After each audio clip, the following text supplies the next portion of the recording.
Bapak, Ibu, saudara-saudari, anak-anak, adik-adik, sahabat kenalan yang saya kasihi, mari kita renungkan bacaan Injil pada hari ini, Sabtu 22 Januari 2022.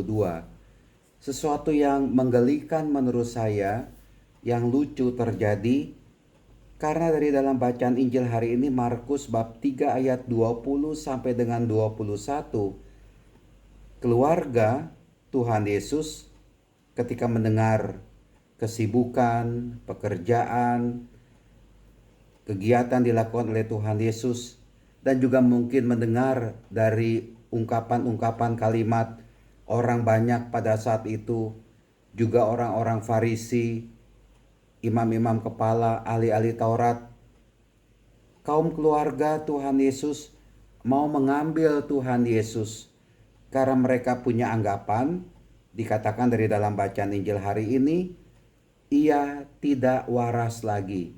Tuhan Yesus dipandang, dianggap sebagai orang yang tidak waras. Sesuatu yang lucu sebenarnya, tapi ya sudahlah.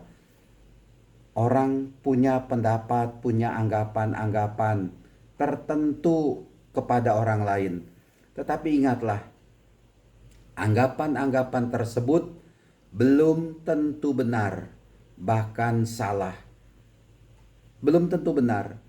Maka di satu pihak, kalau kita mendengar pandangan-pandangan, suara-suara mengenai diri kita dari orang lain, ya anggaplah pendapat tersebut belum benar atau tidak benar sampai terbukti kebenarannya.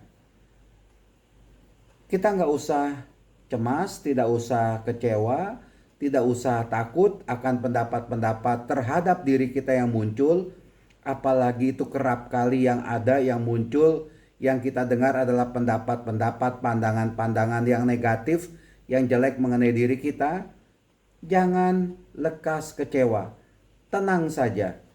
Ikuti saja permainan-permainan hal-hal yang terjadi.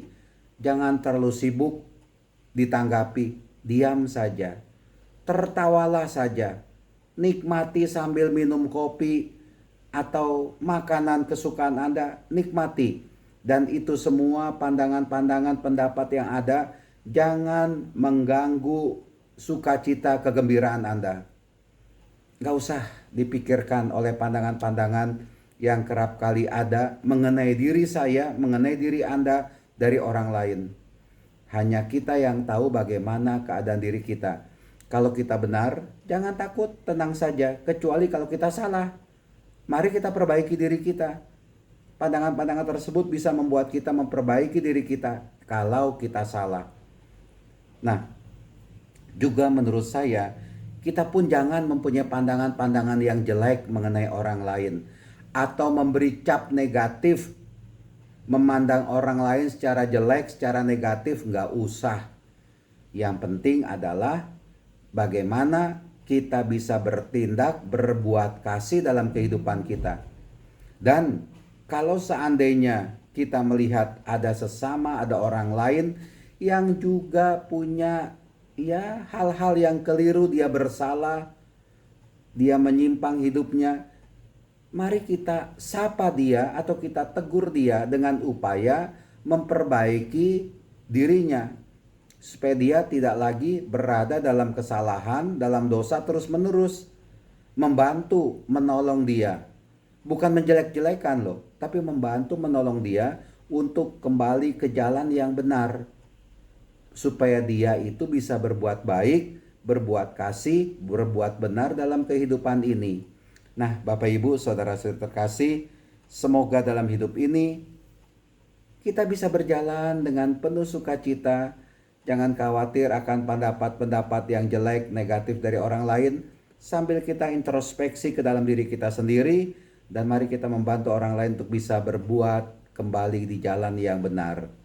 Tuhan memberkati, melindungi kita semua. Amin.